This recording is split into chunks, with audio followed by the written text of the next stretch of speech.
اس زمن میں ایک واقعہ سنانا چاہتا ہوں حضرت شاہ صاحب کے ایصال ثواب کے لیے. ان جیسے ایک محقق عالم گزرے تھے. وہ آستانہ ترکیہ میں شیخ الاسلام تھے جب سلطنت عثمانیہ ترکیہ قائم تھی. شیخ الاسلام ان کے ہاں صدر اور وزیر اعظم کے برابر مذہبی عہدہ ہوتا تھا.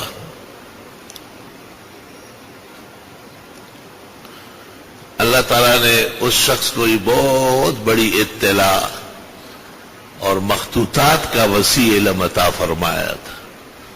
جو کتابیں قلم لکھی گئی ہے اور وہیں کے وہیں گھروں میں کتب خانوں میں پڑی رہی.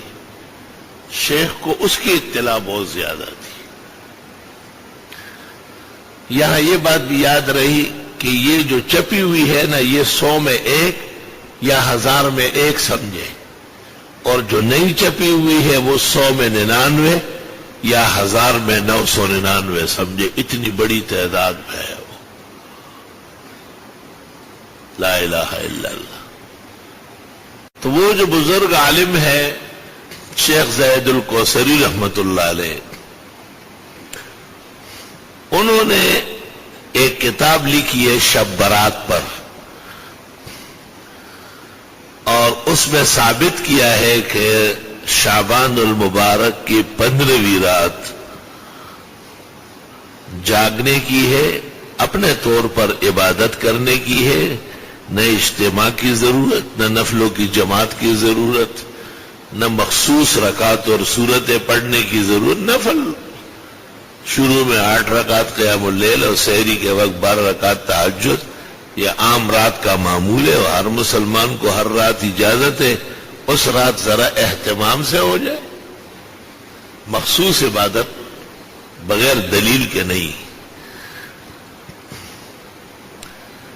بعض لوگوں نے پیرانی پیر حضرت اقدس شیخ عبد القادر کی طرف منسوب کیا ہے کہ اتنی رکعت پڑھی جائے اور اتنی دفعہ یہ سورت پڑھی جائے, اتنی دفعہ یہ آیت پڑھی جائے. محدثین نے بمعذرت لکھا ہے کہ لا اصل لہا, یہ بے اصل باتیں ہیں. حقیقت یہ ہے کہ حضرت شیخ سے صحیح روایت سے ثابت نہیں. مخصوص عبادت کے لیے خصوصی دلیل چاہیے. جیسے عید کا دن جب ہو جاتا ہے تو 2 رکعت نماز عید پڑھی جاتی ہے. یہ عید کے علاوہ کسی دن بھی آپ نہیں پڑھ سکتے. ہاں آپ اشراق پڑھیں, چاش پڑھیں, لیکن سب مسلمان جمع ہو جائے 2 رکعت کی جماعت کرے, یہ نہیں ہوگا. ہر رات کو آپ مغرب کے بعد اوابین 20 رکعت پڑھ سکتے ہیں. ترمذی شریف میں ام المومنین حضرت عائشہ کی روایت ہے, عشاء کے بعد آپ 8 رکعت پڑھے اور پھر سحری میں 12 رکعت, پھر 20 رکعت ہو جائے. ثابت ہے. لیکن کوئی مخصوص نماز پڑھنا یا نفلوں کی جماعت کرنا علی التدائی حنفیہ کے ہاں ناجائز ہے, مکروہ تحریمی اور حرام ہے, گناہ کبیرہ.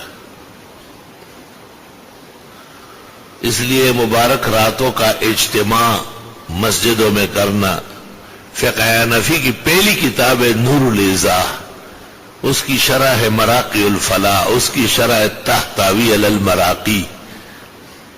مصنف نے خود اس کی شرح لکھی ہے نجات الارواح. ایک اور شرح لکھی ہے امداد الادلہ.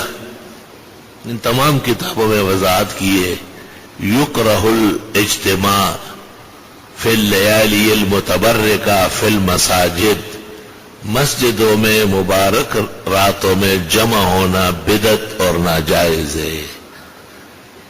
اپنے اپنے گھر میں جس طرح آدمی چاہے. بدعتیوں میں یہی مصیبت ہے کہ وہ ہر بات میں ہڑبوم کے عادی ہے. ان کا کوئی رسم بغیر ہڑبوم کے نہیں ہے. شور شرابہ اور ہڑبوم مچا لیتے. حالانکہ یہ کتاب ان کی بھی ہے جس طرح ہماری ہے, وہ بھی اس کو اپنی کتاب کہتے ہیں. آپ کسی بھی بدعتی مولوی کو جو کتابیں پڑھاؤ اس سے آپ کہیں نور الاضاء, مراقی, تحتاوی, وہ کہے گا معتبرات ہے. پھر آپ انہیں کہے کہ کیا ان کتابوں میں نہیں لکھا ہوا ہے کہ مبارک راتوں میں مسجدوں کا اجتماع جائز نہیں ہے؟ تم لوگ کیوں اڑبونگ مچاتے ہو؟ فَبُهِتَ الَّذِي كَفَرَ وَاللَّهُ لَا يَهْدِي الْقَوْمَ الظَّالِمِينَ۔ اس سلسلے میں وہ بے دلیل رہے گا، بالکل شرمندہ رہے گا ہمیشہ۔ یہ خصلت یہود کی تھی، وہ دعوے کرتے تھے اور دلیل نہیں تھی۔ قرآن نے کہا فَأْتُوا بُرْهَانَكُمْ إِن كُنتُمْ صَادِقِينَ، لاؤ دلیل، اگر تم اپنے آپ کو اہل مذہب اور اہل کتاب کہتے ہو تو یہ مسئلہ اپنی دلیل سے دکھاؤ۔ قُلْ فَأْتُوا بِالتَّوْرَاةِ فَاتْلُوهَا إِن كُنتُمْ صَادِقِينَ وَمَن لَّمْ يَحْكُم بِمَا أَنزَلَ اللَّهُ فَأُولَٰئِكَ هُمُ الْكَافِرُونَ فَأُولَٰئِكَ هُمُ الظَّالِمُونَ فَأُولَٰئِكَ هُمُ الْفَاسِقُونَ۔ دلیل کوئی نہیں ہے اور خواہ مخواہ نرا دعویٰ ہے، یہ ظالم، فاسق اور کافر کی عادت ہے۔ قرآن نے 3 قسم کے حکم لگائے، اور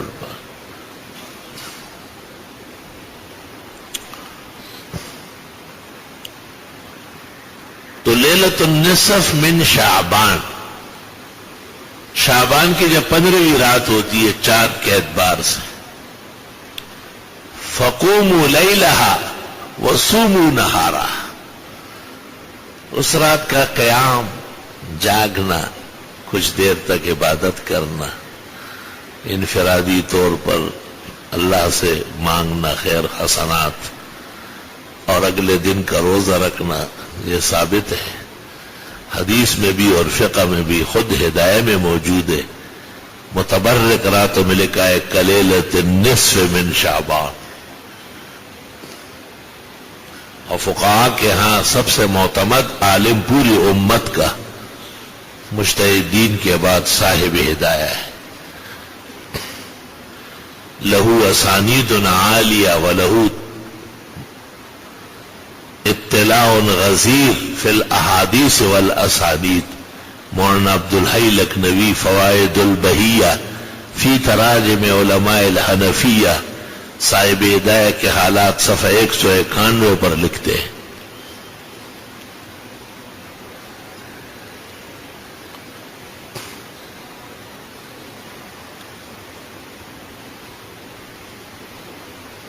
اس سلسلے میں 8 احادیث ہے۔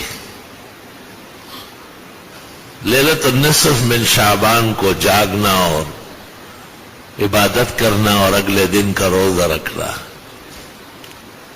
5 متکلم فی ہے اور 3 صحیح ہے، قابل عمل ہے، ایک حدیث بھی قابل عمل کا بھی ہے۔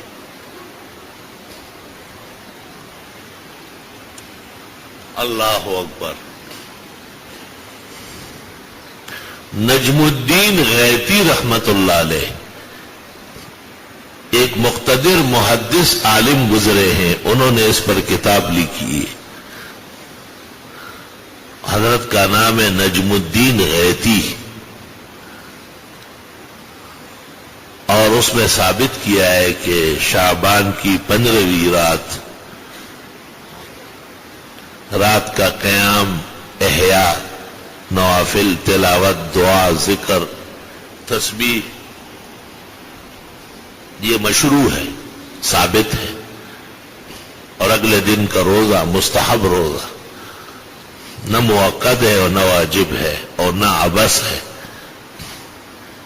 میں نے سنا ہے ایک خاص ذہن کے لوگ باقاعدہ لوگوں کو کہتے ہیں کہ یہ روزہ توڑو، یہ بدعت ہے، یہ جہل ہے، قلت علمی ہے، علم سے بے خبری کی دلیل ہے۔ عجب دور دیدم دری پادشاہی کہ للو و پنجو ہمیں شد سے پائی۔ ایسے لوگ جن روایات اور درایات کے ابجد کا پتہ نہیں ہے، وہ لوگوں کے روزے توڑواتے ہیں۔ فَإِلَى اللَّهِ الْمُشْتَكَى يَا لَلْعَجَبْ عَلَى هَذَا الْجَهْلِ وَتَرْكِ الْاطِّلَاعِ وَسُوءِ الْفَهْمِ وَقِلَّةِ الْعَقْلِ بِكُتُبِ الْمُطَوَّلَاتِ لِصَالِفِينَ الصَّالِحِينَ لِهَذَا الْمَيْدَانِ قُوَّةَ إِلَّا بِاللَّهِ۔ فقہاء اور محدثین نے اس رات کو افضلیت کے درجے میں تسلیم کیا ہے، اور اگلے دن کا روزہ بھی کسی کو کوئی عذر نہ ہو تو رکھ لیا جائے، فوائد اور برکات سے خالی نہیں ہے۔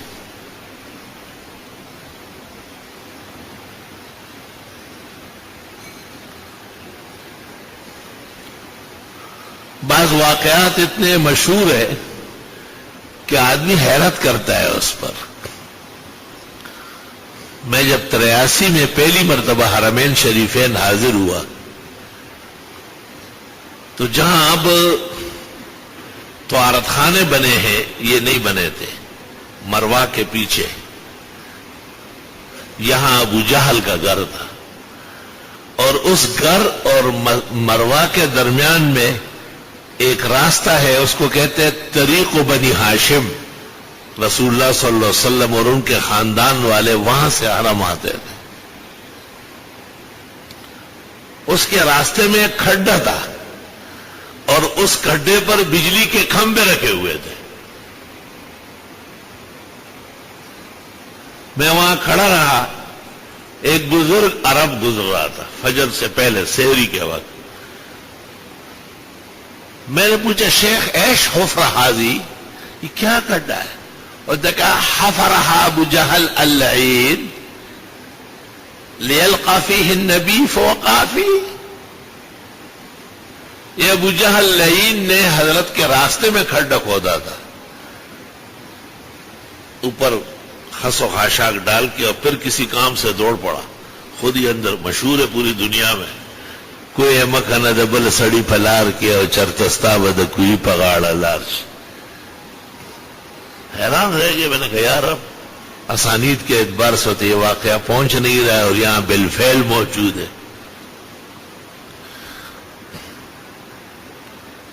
تدریب الراوی جو اصول حدیث کی معتبر کتاب ہے، اس کی پہلی جلد میں جہاں حدیث صحیح کی تعریف کی ہے،